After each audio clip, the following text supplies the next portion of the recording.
Bom dia, amados irmãos e amigos. É com grande alegria que compartilhamos novamente essa nossa reflexão da Palavra de Deus.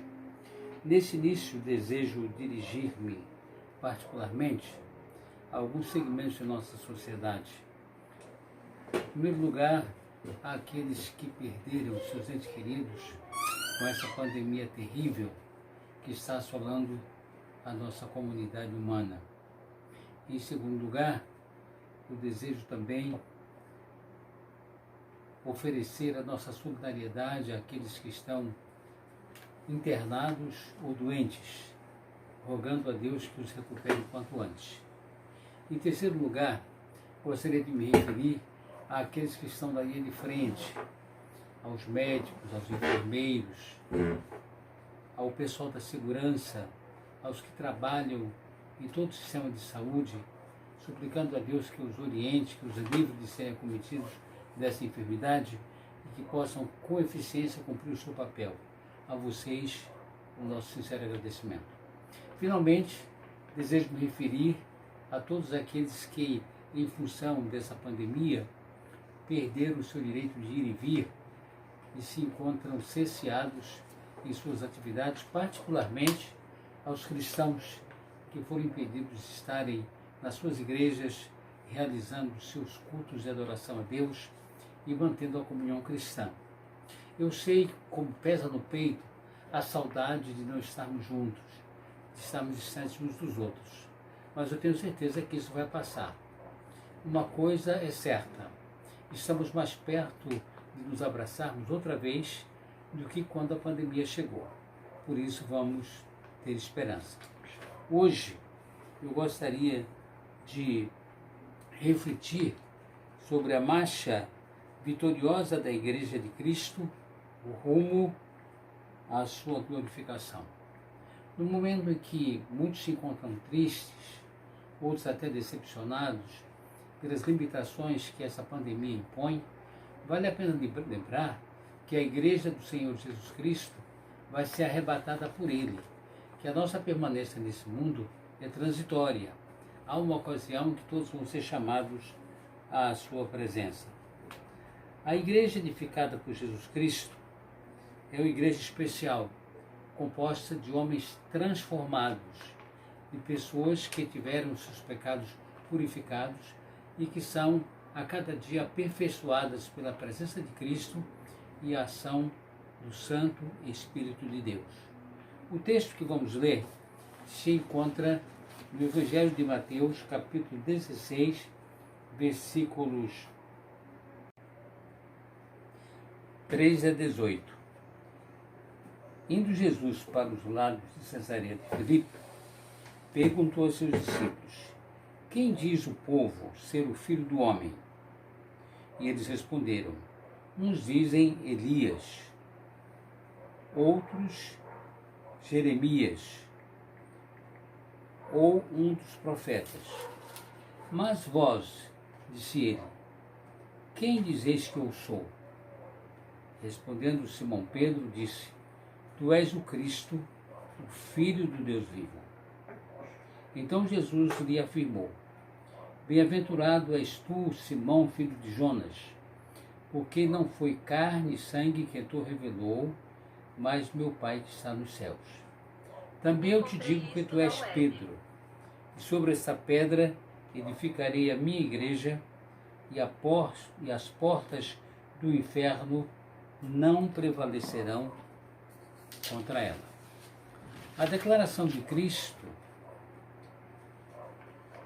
indica que a igreja dele estava em construção, que era uma obra que começava ali a ser realizada através da obra de evangelização que ele iniciou e seria continuada por seus discípulos. Esta igreja é composta de pessoas regeneradas, pessoas que entregaram a sua vida ao Senhor Jesus Cristo e nasceram, como diz o Evangelho de João, da água e do Espírito, e se tornaram novas criaturas. É uma igreja, por conseguinte, que vai se aperfeiçoando através do tempo, com a ação da presença de Jesus Cristo, e do poder do Espírito Santo, a igreja vai sendo santificada e aperfeiçoada para, no tempo devido, ser apresentada ao Senhor no céu. Agora vamos destacar 3 motivos que atestam as razões pelas quais a igreja marcha vitoriosamente rumo à sua glorificação. A primeira razão é que ela não está livre das dificuldades, mas é mas é imune ao fracasso. A segunda razão é a instituição mais importante do planeta. Teve início na Terra, mas tem como destino o céu. A terceira razão é que ela foi fundada pessoalmente pelo Senhor Jesus Cristo, que a arrebatará por ocasião da sua segunda vinda à Terra. Quando Jesus Cristo fundou a sua igreja, ele a orientou no sentido que ela se preparasse para enfrentar dificuldades. Ele mesmo declarou: no mundo passareis por aflições. Nesta declaração, o Senhor Jesus Cristo mostra que a vida da igreja seria difícil, como de fato o foi. Logo no início, os apóstolos começaram a ser perseguidos, presos, interrogados. Não demorou muito, Estevão foi apedrejado em praça pública, vindo a falecer em consequência disso. Em seguida, Tiago, o apóstolo, foi decapitado, vindo a ser morto pelo sistema reinante da ocasião. Em terceiro lugar, surgiu a perseguição aos crentes perpetrada pelo poder romano, inclusive com a cooperação de Saulo de Tarso, que veio a se converter e se tornou no apóstolo Paulo. Depois, os crentes foram dispersos, não podendo mais morar em Jerusalém, em função de defenderem a sua fé. Como se não bastasse essa perseguição estabelecida pelos judeus e os simpatizantes do judaísmo, o próprio Império Romano se levantou contra a igreja para a perseguir. E o fez durante todo o período apostólico e após ele, terminando com os crentes sendo levados para o Coliseu de Roma, a fim de serem dilacerados pelas feras, e muitos deles se refugiando nas catacumbas de Roma, fato que é conhecido em toda a história. Esse é um pedaço da perseguição que a igreja sofreu. Mas além da perseguição humana, que Satanás desenvolve através das pessoas, há também a perseguição espiritual. As ações do maligno foram registradas pelas Escrituras dizendo assim: sujeitai-vos a Deus, resisti ao diabo e ele fugirá de vós. Tiago, no capítulo 4, versículo 7 de sua epístola, registra esse texto.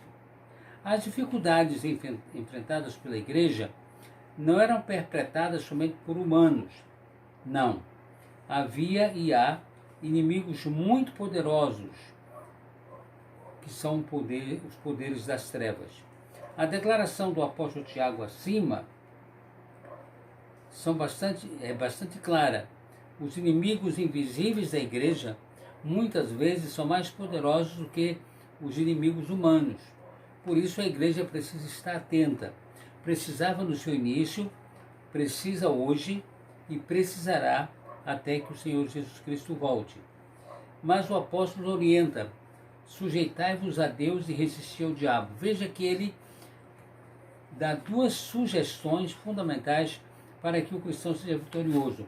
A primeira é sujeitar-se a Deus. O que quer ele dizer com isso? O apóstolo está querendo dizer que o crente precisa se consagrar, que o crente precisa se identificar com Deus, que o crente precisa se santificar, que o crente precisa devotar-se à fé. E, em segundo lugar, ele precisa resistir às tentações do inimigo. As tentações nos alcançam muitas vezes pelos nossos órgãos, pela nossa visão, pelos nossos pensamentos, até pelos nossos sentimentos. É preciso que o homem crente e a mulher crente, o jovem crente, tenha uma vida devotada ao Senhor, para que tenha autoridade espiritual para resistir a Satanás. E a Bíblia diz: sujeitai-vos a Deus e resistir ao diabo. A primeira postura é sujeitar-se a Deus. Em segundo, resistir a Satanás para que ele possa fugir de nós. Em nossa sociedade moderna, em nossas igrejas, muitas vezes esta atividade não é desenvolvida com muito critério. Os crentes se discutam, fazem o que não deviam fazer, tomam atitudes que não deveriam tomar e não têm o cuidado de resistir ao diabo. Em segundo lugar, queremos destacar o fato de que, apesar da igreja ser atacada, ela está sujeita às perseguições deste mundo e de Satanás, Cristo garante a vitória dela, porque ela foi escolhida e pertence ao Senhor. Na Epístola de Pedro, capítulo 1, primeira Epístola, capítulo 2, versículos 5, 9 e 10, nós encontramos no 9 e 10 essa expressão: mas vós sois a geração eleita, o sacerdócio real, a nação santa, o povo de propriedade exclusiva de Deus, para que anuncieis as virtudes daquele que vos tirou das trevas para a sua maravilhosa luz. Observe que o autor refere-se à igreja como pedras vivas, sacerdócio real, nação santa. A igreja é protegida pelo Senhor na medida em que ela se santifica. Mais santificada, mais protegida. Com isto, ela vai conseguindo vitória. Por conseguinte, alguém de quem o Senhor jamais abrirá mão é a igreja. Nenhuma circunstância permitirá que o Senhor deixe a igreja entregue a sua própria sorte como um barco à deriva no mar. Pelo contrário, ele promete presença constante.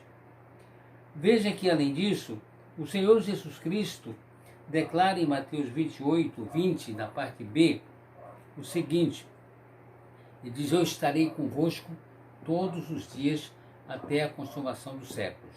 Essa declaração de Jesus, naquele momento, visava encorajar os discípulos a cumprir a sua tarefa de testemunhar de Cristo, de anunciar o Evangelho. Mas ela também tem o sentido de que o Senhor Jesus acompanharia a igreja durante toda a sua trajetória no mundo. Em nenhum momento o Senhor Jesus está afastado da igreja. A igreja pode até se afastar do Senhor, mas o Senhor jamais tirará os seus olhos da igreja, procurando protegê-la, orientá-la e ajudá-la. E observe que diz: eu estarei convosco todos os dias. A ideia de que o Senhor Jesus Cristo estará em cada momento. E ainda acrescenta: até a consumação dos séculos. A ideia de que o Senhor Jesus estará por todo o tempo. Você, meu irmão, você, meu amigo, que muitas vezes se sente abandonado nesse tempo difícil, que sente ou acha que as pessoas não se incomodam mais com você, lembre-se que a palavra diz: se meu pai e minha mãe me abandonarem, o Senhor cuida de mim. O Senhor Jesus Cristo, que é o Senhor da igreja, está presente ao seu lado. Além da presença constante de Cristo, mesmo nos momentos de provação, a palavra diz que o Senhor Jesus Cristo voltará para buscar a sua igreja. Não há coisa mais gratificante do que esta, de que além de termos a companhia de Jesus Cristo, ele virá buscar a sua igreja. E vejam que a palavra diz na epístola de Paulo aos Tessalonicenses, primeira epístola, capítulo 4, diz assim no versículo 13: não queremos, porém, irmãos, que sejais ignorantes com respeito aos que dormem, para não vos entristecerdes como os demais, que não têm esperança.